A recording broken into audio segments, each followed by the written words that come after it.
نحمده ونصلي على رسوله الكريم اما بعد بسم اللہ الرحمن الرحیم السلام علیکم ورحمۃ اللہ وبرکاتہ۔ ماہ شعبان کی فضیلت، شعبان کے جمعے کی فضیلت۔ ماہ شعبان کے جمعے کی وہ فضیلتیں جو کم ہی لوگ جانتے ہیں۔ شعبان کے جمعے کا دن کرنے والا وظیفہ، اگر آپ کسی مصیبت میں گرفتار ہیں، اگر آپ کو کوئی پریشانی ہے، کوئی بیماری ہے، بچوں کی شادی کا مسئلہ ہے، جادو جنات کا سایہ ہے، یا کوئی بندش کی گئی ہے، کاروبار یا روزگار کے کوئی مسائل ہیں، قرض کا بوجھ ہے، کوئی گھریلو ناچاکیاں ہیں، اولاد نافرمان ہے، تو شعبان کے جمعے کے دن آپ یہ عمل اور اس ویڈیو میں بتایا گیا وظیفہ ضرور پڑھیں، اور اس کے بعد اللہ کے حضور گر گڑا کر خشوع و خضوع کے ساتھ، نہایت عاجزی کے ساتھ اپنی دعائیں اللہ رب العزت کی بارگاہ میں پیش کریں۔ انشاءاللہ تعالی اللہ پاک آپ کو ہر وہ چیز عطا کریں گے جس کی آپ خواہش رکھتے ہیں۔ محترم ناظرین، اللہ پاک نے جو ہمیں زندگی عطا کی ہے، بروز قیامت اس کے ایک ایک لمحے کا، ایک ایک پل کا حساب و کتاب دینا ہوگا۔ جو کچھ کھایا ہوگا، جو کچھ پیا ہوگا،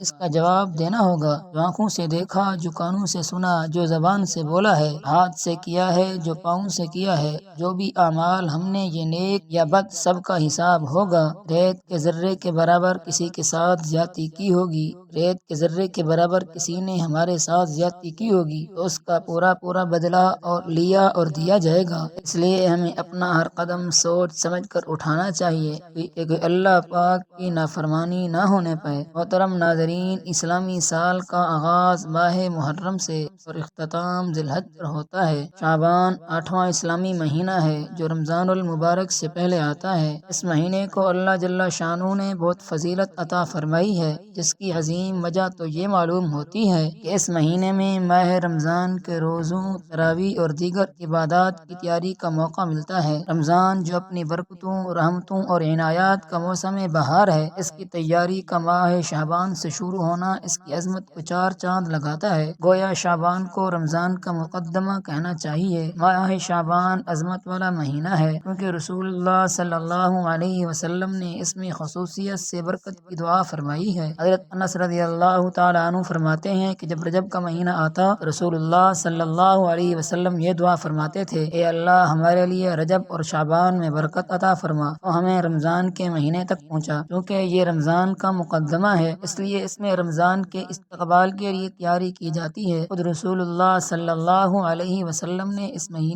مہینے میں رمضان کی تیاری اور ترغیب دی ہے۔ اس مہینے میں رمضان کی تیاری اور ترغیب دی ہے۔ حضرت انس بن مالک رضی اللہ تعالیٰ عنہ سے روایت کرتے ہیں کہ ماہ رجب کی آمد پر رسول اللہ صلی اللہ علیہ وسلم یوں فرمایا کرتے تھے کہ اللہ ہمارے لیے رجب اور شعبان میں برکتیں نازل فرما، اور رمضان ہمیں نصیب فرما۔ ماہ شعبان کی فضیلت و برکت کا اس عمل سے بھی اندازہ لگایا جا سکتا ہے کہ اس مہینے میں بندوں کے اعمال اللہ جل شانہ کے حضور پیش کیا جاتا ہے۔ حضرت اسامہ بن زید رضی اللہ تعالیٰ عنہ بیان کرتے ہیں کہ میں نے رسول اللہ صلی اللہ علیہ وسلم کی خدمت اقدس میں عرض کیا، یا رسول اللہ صلی اللہ علیہ وسلم، میں آپ کو سب مہینوں سے زیادہ شعبان المعظم کے مہینے میں روزے رکھتے دیکھتا ہوں، اس کی کیا وجہ ہے؟ آپ صلی اللہ علیہ وسلم نے فرمایا، یہ وہ مہینہ ہے جس سے لوگ غافل اور سست ہیں۔ رجب اور رمضان المبارک کے درمیان یہ وہ مہینہ ہے اس میں اعمال اللہ جل شانہ کے حضور لائے جاتے ہیں،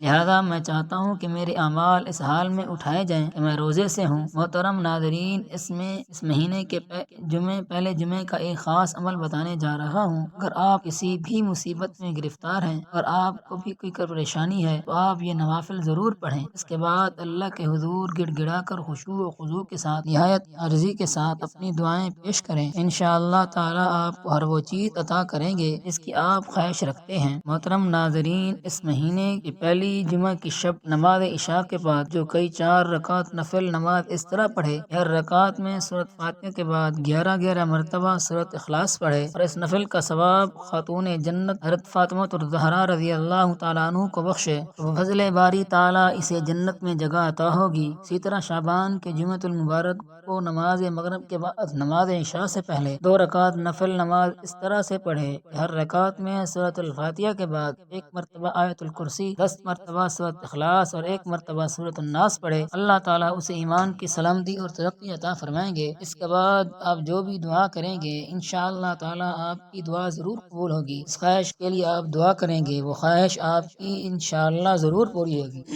محترم ناظرین، اس ماہ میں ایک رات ایسی آتی ہے جو کہ بہت ہی برکتوں والی رات ہے، جس کو شب برات کے نام سے یاد کیا جاتا ہے۔ بدقسمتی کی بات ہے کہ برکت و سعادت کے باوجود ہم یہ مقدس رات کو بھی توہمات اور فضول ہندوانہ رسومات کی نظر کر دیتے ہیں۔ اس رات میں افراط و تفریط کا شکار ہو کر اسے کھیل کود میں گزار دیتے ہیں۔ ذلت اور رسوائی، بد امنی، خوف و دہشت گردی اور بے پردگی کی زندگی بسر کر رہے ہیں۔ اس سے نجات کی ایک ہی راہ ہے کہ یہ ساری قوم اجتماعی طور پر اللہ پاک کی بارگاہ میں مغفرت طلب کریں۔ اس رات کو شب توبہ اور شب دعا کے طور پر منائیں۔ محترم ناظرین، آئیے اس غفار رحیم و رحمان کی رب کی بارگاہ میں ندامت کے آنسو بہائیں اور خلوص دل سے توبہ کریں۔ حسب توفیق تلاوت کلام پاک کریں، رسول اللہ صلی اللہ علیہ وسلم کی ذات اقدس میں ہدیہ درود و سلام پیش کریں، نوافل ادا کریں، خصوصاً صلاۃ توبہ پڑھیں، اتفاق اور دیگر مسنون اذکار کے ساتھ دلوں کی زمین میں بوئی جانے والی فصل تیار کریں، پھر اسے آنسوں کے نہروں سے سیراب کریں تاکہ رمضان المبارک میں معرفت محبت الہی کی کھیتی اچھی طرح نشو نما پا کر تیار ہو سکے۔ یہ کہنا بے جانا ہوگا کہ شعبان المعظم رمضان المبارک کی ابتدائیہ اور مقدمہ ہے، اس میں ہمیں ماہ رمضان کی عبادت کی تیاری کرنی چاہیے۔ حضرت سلمان فارسی رضی اللہ تعالی عنہ سے روایت ہے کہ رسول اللہ صلی اللہ علیہ وسلم نے ہمیں شعبان کے مہینے کی آخری تاریخ میں خطبہ دیا اور فرمایا کہ اے لوگو، تم پر ایک عظمت و برکت والا مہینہ